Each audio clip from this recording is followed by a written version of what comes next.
سب سے بڑا جو احسان اعلی حضرت کا آپ کے اور ہمارے اوپر، ہماری جماعت اہل سنت پر، وہ احسان ہے کہ اہل سنت و جماعت کو اعلی حضرت نے صحیح عقیدے سے روشناس کرایا، سے صحیح عقیدہ کی رہنمائی کی ہے، اور عقیدے کے اوپر تمام چیزوں کا دار و مدار ہی ہے۔ نماز ہو، روزہ ہو، زکوٰۃ ہو، حج ہو، جتنی بھی عبادات ہے سب کا دار و مدار ایمان پر ہے، صحیح عقیدے کے اوپر ہے۔ اگر عقیدہ صحیح ہے، عقیدہ قرآن حدیث کے مطابق ہے، صحابہ کرام کے مطابق آپ کیا عقیدہ ہے، آپ کوئی بھی عبادت کیجیے، ادنا سے ادنا عبادت کیجیے، وہ بھی ضائع جانے والا نہیں، وہ بھی اللہ کے بارگاہ میں قبول ہو ہی جائے گا۔ اور عقیدہ میں گڑبڑی ہے، عقیدہ صحیح نہیں ہے تو زندگی بھر بھی نماز پڑھتے رہے، تسبیح پڑھتے رہے، سر بسجود رہے، اللہ کے بارگاہ میں زندگی بھر بھی عبادت کرتے رہے، ریاضت کرتے رہیے، تو یاد رکھیے وہ عبادت اللہ کے بارگاہ میں کبھی قبول ہو ہی نہیں سکتا ہے۔ اس لیے ایسے محسنوں کو یاد رکھنا، ان کا تذکرہ کرنا، ان کی یاد و محبت میں ایسے محفلوں کو منعقد کرنا اور اس میں شرکت کرنا اور ان کی عقیدے کے مطابق اپنی زندگی کو اختیار کرنا، یہ دنیا کی بھی کامیابی ملے گی اور کل بروز معاشر انشاءاللہ العزیز تب بھی کامیابی نصیب ہوگی۔ اللہ جل شانہ ارشاد فرماتا ہے ان تنصروا اللہ ینصرکم، اللہ فرماتا ہے کہ اگر تم اللہ کی مدد کرو گے اللہ تمہارا مدد کرے گا۔ تو کیا مطلب ہوا؟ اللہ جل شانہ ہمارے مدد کا محتاج ہے؟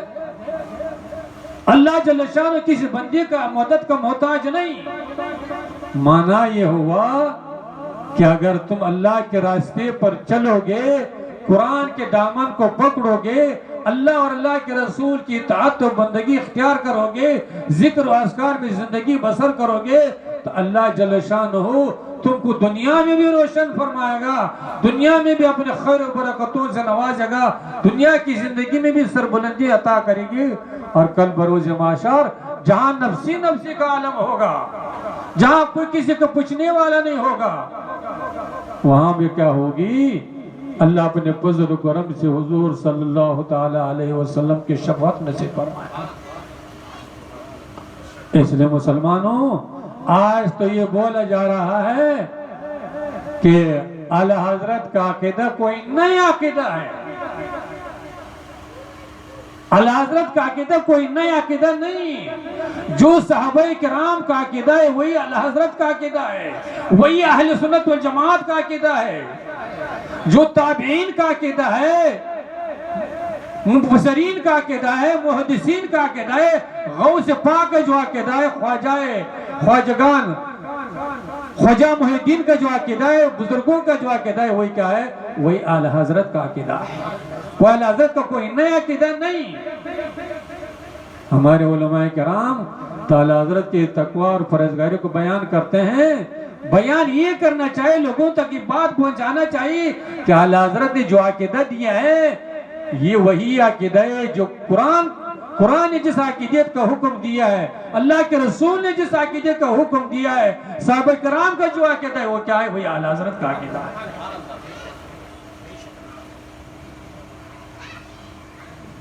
اس لیے مسلمانوں نجات میں اس میں ہے، کامیابی اس میں ہے کہ اپنے عقیدہ کو درست رکھو، اپنے ایمان کو درست رکھو۔ اگر ایمان و عقیدہ درست ہے تو پھر انشاءاللہ العزیز اگر عمل میں کمی بھی ہو جائے،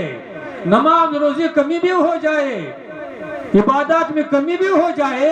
اور ایمان کے ساتھ صحیح عقیدے کے ساتھ دنیا سے رخصت ہو جائیں گے تو اپنے بدعملی کا تو سزا ملے گا، لیکن اس ایمان کے بدولت ایک نہیں کیا ہوگا؟ آپ ضرور جنت میں پہنچ جائیں گے۔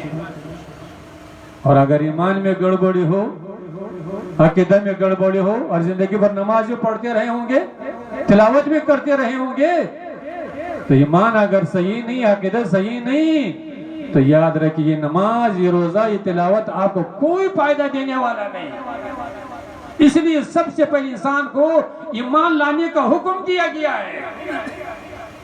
اس کے بعد نماز فرض کی گئی، اس کے بعد روزہ فرض کی گئی، اس کے بعد زکوٰۃ دینا فرض کیا گیا ہے۔ سب سے پہلے کس کا حکم دیا گیا ہے؟ ایمان لانے کا، کہ درست رکھنے کا حکم دیا گیا ہے۔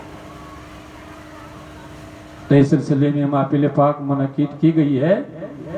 اور کہتے ہیں کہ حدیث پاک میں آتا ہے کہ جو انسان اپنی دنیا میں اپنے محسنوں کا شکریہ ادا نہیں کر سکے گا، وہ اللہ کا بھی شکر نہیں ادا کر سکتا ہے۔ جس نے آپ کے اور ہمارے عقیدے میں صحیح رہنمائی کی ہے، اگر ہم لوگ اس کا تذکرہ نہ کرے، اس کے تقوی اور پرہیزگاری کو بیان نہ کرے، تو یاد رکھیے ایسے محسنوں کا اگر ہم لوگ شکریہ ادا نہ کر سکیں گے تو ہم لوگ اللہ کے کیا بنیں گے؟ اللہ کے ناشکروں کے بنیں گے، اللہ کا بھی شکر ادا نہیں کر سکتے ہیں۔ تو ایسے محفلوں میں آپ لوگ بیٹھیے، سنیے، اور انشاءاللہ العزیز ہمارے اس محفل کے جو بہترین مقرر ہے، جو خصوصی مقرر ہے، حضرت علامہ مولانا مفتی سلطان رضا صاحب جو سیوان سے تشریف لائے ہوئے ہیں، اور ہمارے دیگر علماء بھی تشریف فرما ہے۔ اگر آپ لوگ سنتے رہے، بیٹھتے رہے، تو انشاءاللہ اپنے بہترین انداز میں آپ کو اللہ حضرت کے بارے میں، ان کے تقوی اور پرہیزگاری کے بارے میں آپ کو بتائیں گے، اور پھر انشاءاللہ اگر آپ اور ہم نے عمل بھی کر لیا تو انشاءاللہ دنیا میں بھی کامیابی ملے گی، دنیا میں بھی عزت کی زندگی نصیب ہوگی، اور کل بربز معاشر اللہ بھی راضی ہوگا، اللہ کے رسول بھی راضی ہوگا، جنت بھی نصیب ہوگی، اللہ کا دیدار بھی نصیب ہوگا۔ اللہ جل شانہ ہمارے اس محفل پاک کو قبول فرمائے، اور جن حضرات نے اس میں تعاون کیا ہے یا جن حضرات اس میں خدمات انجام دی ہیں، اللہ سب کے تعاون و خدمات کو قبول فرمائے۔ وآخر دعوانا ان الحمدللہ رب العالمین۔